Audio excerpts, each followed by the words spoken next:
Hello, my name is Jim DeMeo, and this is A Course in Miracles. Today, we're continuing our review with Lesson 57, reviewing 5 lessons as usual. I'm not the victim of the world I see. How can I be a victim of the world that can be completely undone if I so choose? Little challenging statement for us to consider, isn't it?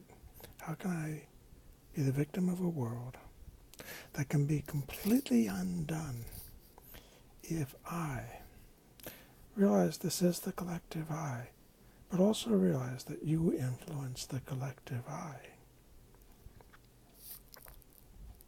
If I so choose. My chains are loosened. I can drop them off merely by desiring to do so. The prison door is open. I can leave simply by walking out. Nothing holds me in this world. Only my wish to stay keeps me a prisoner. I would give up my insane wishes and walk into the sunlight at last. Jesus could not do this alone. He must have us cooperating with him, agreeing with him that he is the Son of God. We must join the sonship. This is how we undo this completely crazy world. And so we're not a victim of anything but our own making. And Jesus, along with Buddha and so many others, everyone on the other side, awaits us to make the choice. As you do, so do I do. As we do, so do others do. I have invented the world I see. I made up the prison in which I see myself. Take responsibility now. All I need do is recognize this and I'm free. I have deluded myself into believing it is possible to imprison the Son of God.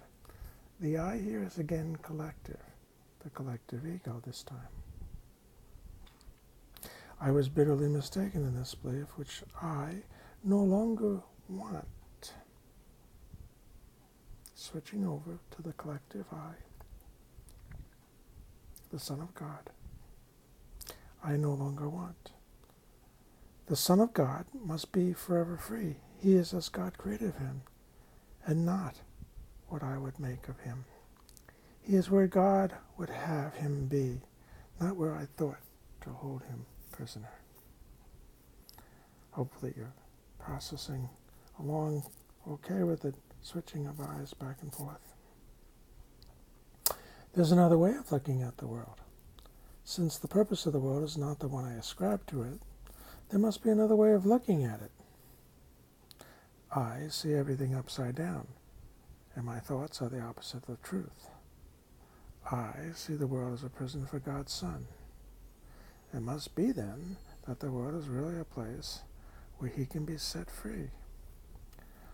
I would look upon the world as it is and see a place where the Son of God finds his freedom. So from the small self to the capital self. I could see peace instead of this. When I see the world as a place of freedom, I realize that it reflects the laws of God instead of the rules I made up for it to obey. I will understand that peace, not war, abides in it, and I will perceive that peace also abides in the hearts of all who share this place with me. My mind is part of God's. I am very holy. As I share the peace of the world with my brothers, I begin to understand that this peace comes from deep within myself. The world I look upon is taken on the light of my forgiveness and shines forgiveness back at me. In this light I begin to see what my illusions about myself kept hidden. I begin to understand the holiness of all living things, including myself, and their oneness with me.